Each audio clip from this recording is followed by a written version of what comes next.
పట్టుకోండి పట్టుకోండి అంటే ఎలా అవుతుంది సార్? కనీసం అతని ఫోటో కూడా లేదు. అతను ఎలా ఉంటాడో ఎవరికీ తెలీదు సార్. సార్, కానీ మీరు అనుకున్నంత త్వరగా అవ్వదు. Right sir.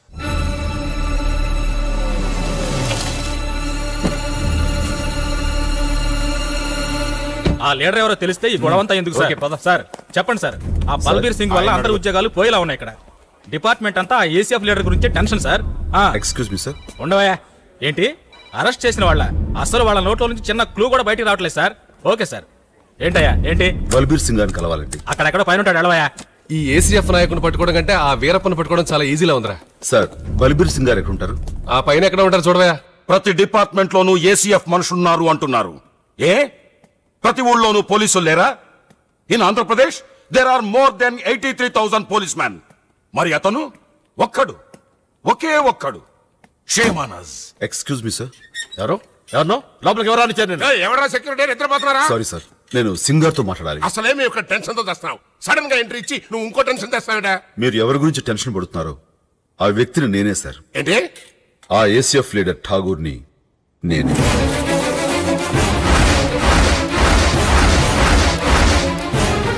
నువ్వు లీడర్ అంటే మేము నమ్మాలి. ప్రూఫ్ ఏంటయ్యా? నో, ఇదంతా ఫాల్స్ సార్. ఇమేజ్ పెంచుకునేందుకు పేపర్ లో ఫోటోలు వేయించుకునే చీప్ ట్రిక్ సార్ ఇది. నేను క్యాసెట్ లో విన్నాను. వాయిస్ ఇతనిదే.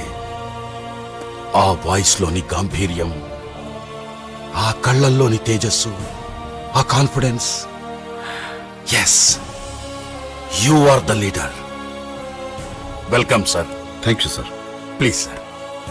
అయ్యే పర్లేదు సార్. Please SIT down. కుర్చీ పై बैठिए ప్లీజ్. Thank you. అమ్మయ్యా, ఇప్పుడు మన పరువు నిలబడింది. పెద్ద క్రిమినల్ ని మనం పట్టేశాం. నో, మనం ఇతన్ని పట్టుకోలేదు. తనకు తానుగా లొంగిపోయారు. He's not a criminal. He's a creator. Created sensation. చెప్పండి ఠాగూర్. సార్, అరెస్ట్ అయిన మా వాళ్ళందరినీ అన్కండిషనల్ గా విడిచిపెట్టండి. వాళ్ళ మీద ఉన్న కేసులన్నీ విత్డ్రా చేసి వాళ్ళ ఉద్యోగాలు వాళ్ళకి ఇప్పించండి. ఈ ఆపరేషన్ కి సంబంధించినంత వరకు పూర్తి బాధ్యుడిని నేను. నన్ను అరెస్ట్ చేసి ప్రాసిక్యూట్ చేయండి. ఐ నో ఠాగూర్ జీ, నాకు మీ ఆటోగ్రాఫ్ కావాలి. ఏసీఎఫ్ నాయకుడు ఠాగూర్ తనంతట తానుగా లొంగిపోయారు.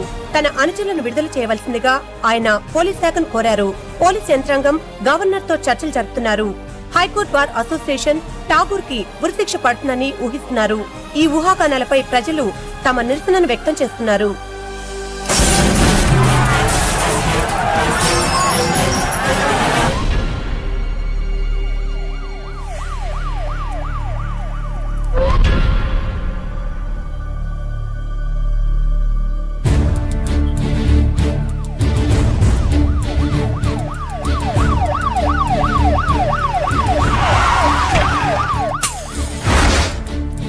సార్, సీఎం గారు వచ్చారు.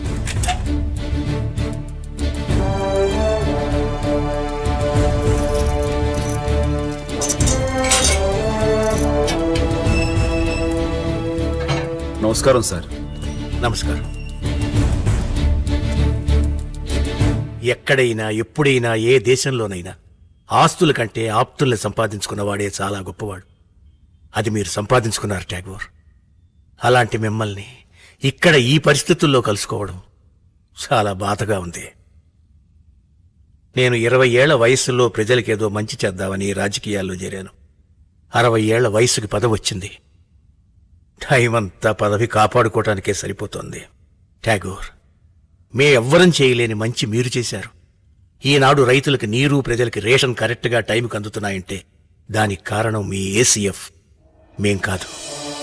ఒక సామాన్యుడి ఆవేదన కంటే ఒక మేధావి మౌనం ఈ దేశానికి ఎంతో ప్రమాదకరం. మీలాంటి సోషల్ కమిట్మెంట్ ఉన్న ఓ వ్యక్తిని ఉరితీస్తారన్న వదంతులు విని ప్రజలెంతో బాధపడుతున్నారు. అందులో నేను ఉన్నాను. న్యాయం అని నోరెత్తిన వాడికి ఈ దేశంలో జరిగే సన్మానం ఇదే కదా సార్. You are right. కానీ మీలాంటి వాళ్ళని పోగొట్టుకోలేం ఠాగూర్. ఒకవేళ మీకు ఉరిశిక్ష పడితే రాష్ట్రపతి దగ్గర నుంచి క్షమాభిక్ష వచ్చేలా చేస్తాను. క్షమాపణ? నాకు నచ్చని ఒకే ఒక పదం సార్ అది. ఎవరి క్షమాపణ నాకొద్దు. నేను తప్పు చేశానని కోర్టు నిర్ణయిస్తే ఏ శిక్ష వేసినా భరిస్తాను. మీరు చేసింది తప్పేనని ప్రాసిక్యూషన్ వాదిస్తే? నేను చేసింది తప్పైతే మీరు నా కోసం ఇక్కడికి రారు. నేను చేసింది తప్పైతే మీరన్నా జనం నా కోసం బాధపడరు. అసలు నేను చేసింది తప్పని నాకు అనిపిస్తే నేనే చెయ్యను. మేధావులు మొండివాళ్ళని విన్నాను. మిమ్మల్ని చూస్తే నిజమనిపిస్తోంది. కనీసం మీ తరఫున ఒక మంచి లాయర్ని పెడతాను, దానికైనా ఒప్పుకోండి. వద్దు సార్, నా కేసు నేనే వాదించుకుంటాను. మీరు నన్ను చూడటానికి ఇంత దూరం ఇచ్చారు, చాలా సంతోషం. ఏంటి సార్ ఇది? ఒక్క వ్యక్తి గురించి ఇంతమంది ప్రజలా? ఇంతవరకు దాదాపు నాయకులందరూ పార్టీల్లో పుట్టారు. ఇతనొక్కడే ప్రజల్లోంచి పుట్టాడు. నిజమైన నాయకుడయ్యా ఇతను. రాఘవరెడ్డి గారు, సార్, ఏ ప్రజల కోసం ఠాగూర్ ఇదంతా చేస్తున్నాడో ఆ ప్రజలకి అతని ఆవేదన తెలియాలి. ప్రతి ఆంధ్రుడు అతని వాదన వినాలి. కోర్టు ప్రొసీడింగ్స్ అన్ని లైవ్ టెలికాస్ట్ చేసి ప్రజలందరూ చూసి ఏర్పాటు చేయండి ప్లీజ్.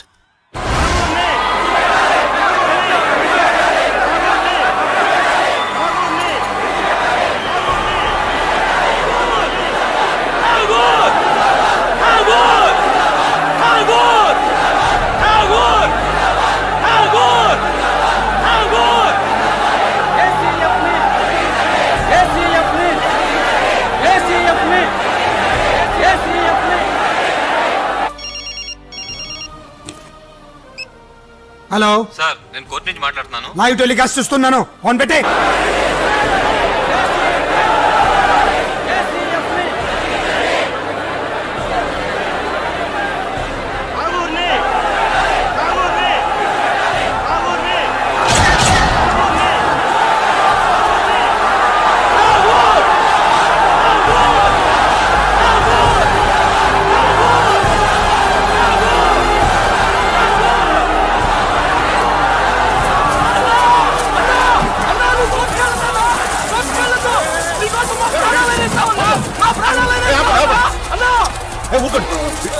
ఏంటిది? నువ్వు వెలిగించే అగ్గి నీ ప్రాణాలు తీస్తుంది. ఇదే అగ్గిని గుండెలో వెలిగించుకో, 100 మందికి వెలుగునిస్తుంది. నా కోసం ఇలాంటి అఘాత్యాలు చేయొద్దు. సార్, మీరు పదండి సార్, జాగ్రత్త, లోపల పదండి సార్.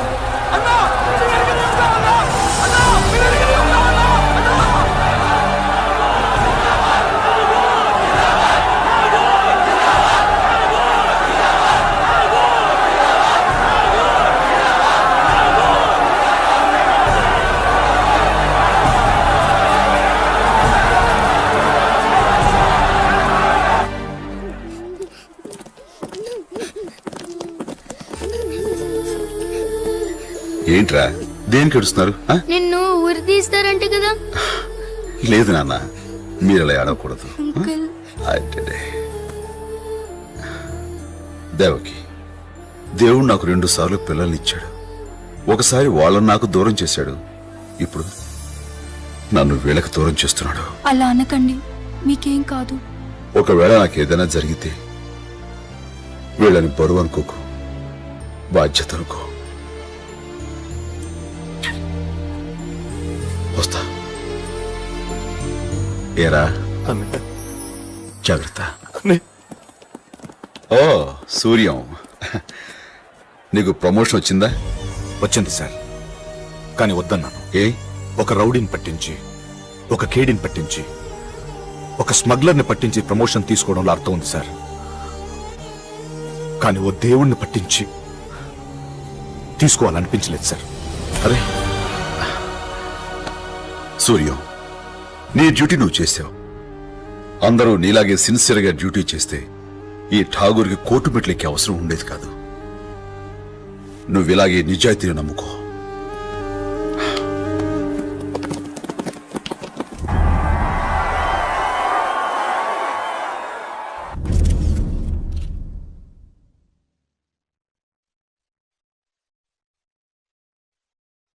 ఈ భగవద్గీత మీద ప్రమాణం చేసి చెప్పండి. గీతలో శ్రీకృష్ణుడు ఏం చెప్పాడో అదే నేను చేస్తున్నాను. ఇంకా ఈ ప్రమాణాలు దేనికి సార్? అది కోర్టు ఆనవాయితీ. గీత మీద చేయటం మీకు ఇష్టం లేకపోతే మీ ఆత్మసాక్షిగానైనా ప్రమాణం చేయాలి. Thank you sir. నా ఆత్మసాక్షిగా చెప్తున్నాను, సొసైటీలో జరిగే అన్యాయాలు చూడలేకే ఏసీఎఫ్ని స్థాపించాను. ఆ సంస్థ చేసే పనులన్నిటికీ నేనే కర్త, కర్మ, క్రియ. ఠాగూర్ గారు, ఒక ముఖ్యమంత్రికి ఉన్నంత నెట్వర్క్ మీకుందని పోలీస్ డిపార్ట్మెంట్ చెబుతోంది. ఇంత మేధస్సు ఉండి, అంతమంది ఫాలోయర్స్ ఉండి, ఈ మార్గాన్నే ఎందుకు ఎంచుకున్నారు? కొన్ని సంవత్సరాల క్రితం పేరు మోసిన క్రిమినల్ లాయర్ శేషగిరిరావు మిమ్మల్ని జూనియర్ గా చేర్చుకోవడానికి 5,000 లంచం అడిగితే ఉన్న ఒక్క ఇల్లు అమ్మి లంచం ఇచ్చి కన్న కూతురి పెళ్లి చేయలేక కుమిలి చనిపోయారు మీ నాన్నగారు. మీ నాన్నగారి దుస్థితి ఏ తండ్రికి రాకూడదని ఈ మార్గం ఎన్నుకున్నాను. ఈ సంగతి మీకెలా తెలుసు? మీరే అన్నారు కదా సార్ ఈయనకి ముఖ్యమంత్రికి ఉన్నంత నెట్వర్క్ ఉందని. చూడండి మిస్టర్ రవీంద్రనాథ్ ఠాగూర్ గారు, ఆంధ్రప్రదేశ్లో ఎవరి చరిత్ర ఏమిటో తెలుసుకోగలిగిన మీకు లంచం తీసుకోవడం కంటే మర్డర్ చేయడం పెద్ద నేరం అని తెలియదా? లంచాలు తీసుకోవడం మీ దృష్టిలో పెద్ద నేరం కాకపోవచ్చు సుబ్బారావు గారు. ఒక పబ్లిక్ ప్రాసిక్యూటర్ గా ప్రభుత్వ ఉద్యోగం చేస్తున్న మీకు ట్విన్ సిటీస్ లో 5 కోట్లు విలువ చేసే కమర్షియల్ కాంప్లెక్స్, రాజమండ్రిలో ఒక థియేటర్, బెజవాడ గవర్నర్పేట సెంటర్ లో 3 బ్రాందీ షాపులు, ఇవన్నీ ఎలా వచ్చాయి? ఎందరో అమాయకుల్ని దోషులుగా చిత్రీకరిస్తే వచ్చాయి. మీరు ఒక లాయర్ తో మాట్లాడుతున్నారు. నేను మాట్లాడుతున్నది లాయర్ తో కాదు, లంచగొండి. ఒక లంచగొండితో మాట్లాడుతున్నా. మిస్టర్ ఠాగూర్, ఎక్కువగా మాట్లాడితే మీ చరిత్ర విప్పి జడ్జి గారి ముందు పెడతాను. నల్ల కోటు విప్పి తెల్లమొహం వేసుకోవాల్సి వస్తుంది. యువర్ ఆనర్, ముద్దాయి ఇష్యూని సైడ్ ట్రాక్ చేస్తున్నాడు. విషయం మీ దాకా వచ్చేసరికి సైడ్ ట్రాక్ అయిందా? ఇదే మెయిన్ ట్రాక్. ప్రస్తుతం సొసైటీలో ఉన్న మెయిన్ ప్రాబ్లం లంచం. అదే నా ఆవేదన, సగటు భారతీయుడు ఆవేదన. సార్, వయసు పైబడ్డ కన్న తల్లి కళ్ళ ముందు చనిపోతూ ఉంటే కాలధర్మం అని తెలిసి ఏమీ చేయలేక కన్నీళ్లు పెట్టుకుంటాం. అలాంటి కన్న తల్లులు ఎందరో కన్న భరతమాత లంచం అనే మహమ్మారి సోకి అకాల మరణంతో అర్ధంతరంగా చనిపోతుంటే చూస్తూ ఎలా ఊరుకోమంటారు sir? India is the greatest country. ఒక ఇండియా 250 సింగపూర్లతో సమానం. ఒక ఇండియా 8 జపాన్లతో సమానం. ఇండియా జనాభా 102 కోట్లు. అమెరికా జనాభా 28 కోట్లు. 28 కోట్లలో ఒక బిల్ గేట్స్ పుడితే 102 కోట్లలో ఎంతమంది పుట్టాలి? కానీ ఒక్కడు కూడా పుట్టలేదు. కారణం, మన దేశంలో సైంటిస్టులు చేసే ప్రయోగాలు వెలుగు చూడాలంటే లంచం. మేధావుల మేధస్సు మన దేశానికి ఉపయోగపడాలంటే లంచం. అందుకే సార్, భవిష్యత్ బిల్ గేట్స్ మన దేశం వదిలి పరాయి దేశాలకు వలస పోతున్నారు, అక్కడ రాణిస్తున్నారు. చెప్పులు కుట్టుకునే అబ్రహం లింకన్ అమెరికా అధ్యక్షుడు అయ్యాడు. మన దేశంలో అలాంటి అబ్రహం లింకన్లు ఇంకా చెప్పులు కుట్టుకుంటూనే బతుకుతున్నారు. కారణం లంచం. మన దేశంలో అడుగడుగునా లంచం. మున్సిపాలిటీ నీళ్లు రావడానికి లంచం, ఇల్లు కట్టడానికి లంచం, కరెంటు ఇవ్వడానికి లంచం, ఆ కరెంటు తీయకుండా ఉండడానికి లంచం, రేషన్ కార్డుకు లంచం, రేషన్ తీసుకోవడానికి లంచం, రైతులకు రుణాలు ఇవ్వాలంటే లంచం, ఆ రుణాలు కట్టలేని పరిస్థితుల్లో ఆస్తులు నిలుపుకోవాలంటే లంచం, హాస్పిటల్లో బెడ్కు లంచం, తినే బ్రెడ్కు లంచం, ఆడపడుచు ఆపరేషన్ లేకుండా సుఖంగా ప్రసవించాలంటే లంచం, బర్త్ సర్టిఫికేట్ లంచం, డెత్ సర్టిఫికేట్ లంచం, మనిషి పుట్టిన దగ్గర నుంచి చచ్చిన దాకా లంచం లంచం లంచం. అగ్గిపెట్టెల దగ్గర నుంచి రైలు పెట్టెల దాకా అవినీతి నడుస్తూ ఉంటే బతుకు రైలు ఏ పట్టాల మీద నడపాలి సార్? అంటే లంచం లేకుండా ఈ దేశంలో ఏ పని జరగదనే మీ ఉద్దేశం? జరగదు సార్. రిక్షా వాడికి భయం పోలీస్ అంటే, పగటిపూట లైట్ లేదని కేసు పెడతాడేమోనని. లారీ డ్రైవర్ కు భయం ఆర్టీఓ అంటే, పర్మిట్ ఉన్నా లేదని లారీని రోడ్డు మీద అడ్డంగా నిలిపేస్తాడేమోనని. రిటైర్ అయిన వాడికి భయం పెన్షన్ తీసుకోవాలంటే నువ్వు బతికే ఉన్నావన్న సర్టిఫికేట్ అడుగుతాడేమోనని. పిల్లల కన్నా తల్లిదండ్రులకు భయం కాన్వెంట్ చదువులంటే ఎల్కేజీ సీటుకి ఎంత డబ్బు గుంజుతారోనని. ఓ ఆటో డ్రైవర్, రిక్షావాడు, కూలి రోజంతా కష్టపడి సంపాదించిన దాంట్లో ఈ లంచగొండ్లే సగం తినేస్తుంటే మిగతా డబ్బులతో పెళ్లం బిడ్డలు ఏమని పోషిస్తాడు సార్? వీళ్ళంతా లంచాలు ఇవ్వగలరా? ఇవ్వలేరు. ఇలాంటి వాళ్ళందరి ఆవేదన చూసే నా గుండె రగిలిపోయింది. ఒక్కసారి విశ్వకవి రవీంద్రనాథ్ ఠాగూర్ మాటలు గుర్తు చేసుకోండి. ఎక్కడ మనసు నిర్భయంగా ఉంటుందో, ఎక్కడ మానవుడు సగర్వంగా తలెత్తుకుని తిరగలడో, ఎక్కడ ప్రపంచం ముక్కలు ముక్కలైపోయి మగ్గిపోదో, ఎక్కడ మన చదువు విజ్ఞానం మూఢనమ్మకాల్లో ఇంకిపోదో, ఎక్కడ ఒక మనిషి తోటి మనిషిని దోచుకోడో, అక్కడ ఆ స్వేచ్ఛ స్వర్గంలోకి భగవంతుడా నా ఈ దేశాన్ని మేలుకొలుపు అంటూ ఆయన గీతాంజలి రచించాడు. ఆ ఠాగూర్ పేరు పెట్టుకున్న నేను ఆయన కలలుగన్న స్వేచ్ఛ స్వర్గంలోకి నా దేశాన్ని నడిపించడానికే ఈ రక్తాంజలి రాశాను. ఒక లంచగొండిని చంపైన 1,00,000 మంది అవినీతి పరుల గుండెల్లో భయం పుట్టించాలనుకున్నాను, పుట్టించాను. మిస్టర్ జస్టిస్, కోర్టుకు చెవులు తప్ప కళ్ళు హృదయం ఉండవంటారు. ఒక్కసారి మీ హృదయంతో చూడండి. నేను చేసింది నేరమని ఇంకా మీకు అనిపిస్తే నా కోసం లా పుస్తకాలు తిరగేయొద్దు, క్లాజులు సబ్ క్లాజులు చూడొద్దు, పేరాలకు పేరాల ఆరాలు తీయొద్దు. నేరం ఒప్పుకుంటున్నాను గనక మీ తీర్పు ఉరిశిక్ష అయితే ఆనందంగా ఉరికమ్మం ఎక్కుతాను. ఫైనల్ జడ్జిమెంట్ ఇవ్వండి. The court is adjourned for the judgement. నీ అబ్బా, వాడి వాదన వింటుంటే నేనే కన్విన్స్ అయిపోయేలా ఉన్నాను. రేపు కోర్టు వాడికి ఉరిశిక్ష వేయకపోతే మనకి చాలా డేంజర్. రేపు కోర్టుకు తీసుకొచ్చేటప్పుడు దారిలోనే వేసేస్తాను. రేపటి వరకు వెయిట్ చేయకూడదు. ఈ రాత్రికి వాడు చచ్చిపోవాలి. ఏమిటి మరి అనేది? ఠాగూర్ కావాలి, అతని ప్రాణాలు మేం తీయాలి. ₹1,00,00,000 ఇస్తాను. లంచమా? 2 కోట్లు, 5 కోట్లు, 10 కోట్లు. చాలా పెద్ద రిస్క్, కానీ చేస్తాను.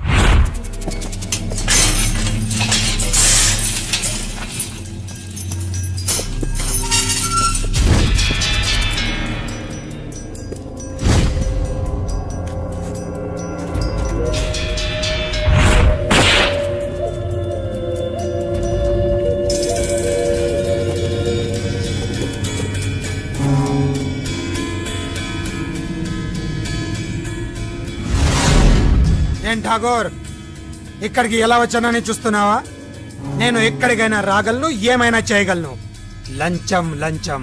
ఒకవేళ కోర్టు నీకు ఉరి శిక్ష వేయకపోయినా నేను వేస్తాను. ఏంటన్నా ఇంకా మాటలు? వదురా, వద్దు. దీనితో కాలిస్తే ఒక్క బుల్లెట్ తో బాధ తెలియకుండా పోతాడు. కోట్లు సంపాదించిన నా హాస్పిటల్ మోయించాడు, నా కొడుకు చావుకి కారణమయ్యాడు.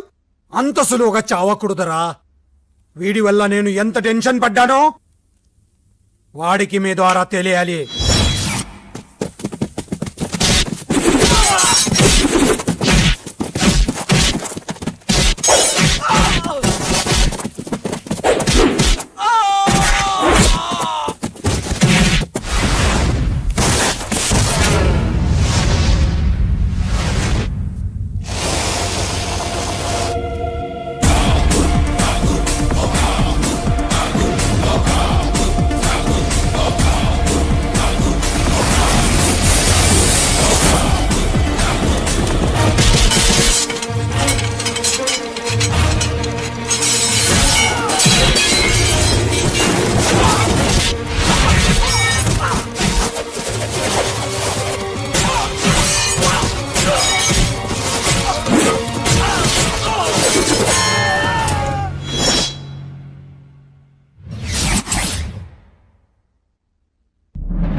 నువ్వు ఒక్కడవే మిగిలిపోయావు అనుకున్నాను. నీ చావు నువ్వే కొని తెచ్చుకున్నావు. నా మనుషులు ఇక్కడే కాదు, ఈ ఆంధ్రప్రదేశ్లో ప్రతి డిపార్ట్మెంట్లో ప్రతి చోట వేలల్లో ఉన్నారు. తప్పు చేసిన వాడు తప్పించుకోలేడు.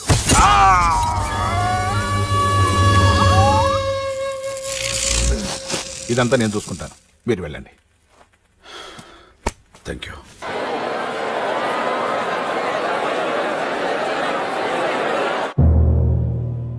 ధర్మాధర్మాలనే కాక మానవత్వంతో కూడా ఆలోచించి ఈ రోజు ఠాగూర్ కేసులో నేనిచ్చే తీర్పు ఈ దేశంలో చట్టాల మీద సామాన్యులకు నమ్మకం కలిగిస్తుందని భావిస్తున్నాను. ఒక జడ్జిగానే కాక ఒక పౌరుడిగా కూడా ఆలోచించి ఇస్తున్న తీర్పు ఇది. ఎంతో మంది అమాయకుల్ని అతి క్రూరంగా చంపిన పాకిస్తాన్ టెర్రరిస్టుల్ని పట్టుకుని కూడా ప్రాసిక్యూట్ చేయలేకపోతున్నాం. లొంగిపోయిన నక్సలైట్లకి ఏ శిక్ష లేకుండా జీవనోపాధిని కల్పిస్తున్నాం. 36 మంది ఉన్న ఒక బస్సుని సజీవ దహనం చేసిన వాళ్లకి ఉరిశిక్ష రద్దు చేశాం. ఇలా చెప్పుకుంటూ పోతే ఒక పూలందేవి, ఒక నానావతి, ఇలా ఎన్నో. వీళ్ళెవరికీ లేని ఉరిశిక్ష ఠాగూర్కి వేయటం సమంజసం కాదని నాకు అనిపిస్తోంది. ఠాగూర్ చేసిన దాంట్లో తప్పులు వెతకటం కంటే జరిగిన మంచినే పరిగణనలోకి తీసుకుంటూ అతనికి సెక్షన్ 317, 301, 311 ప్రకారం 5 సంవత్సరాల సాధారణ జైలు శిక్ష విధించటమైనది. ప్రజలకు మీరేం చెప్పదలుచుకున్నారు సార్? ప్రభుత్వంతో పరిచయించుకోవడం మన హక్కు. ఆ హక్కును లంచంతో కొనద్దు.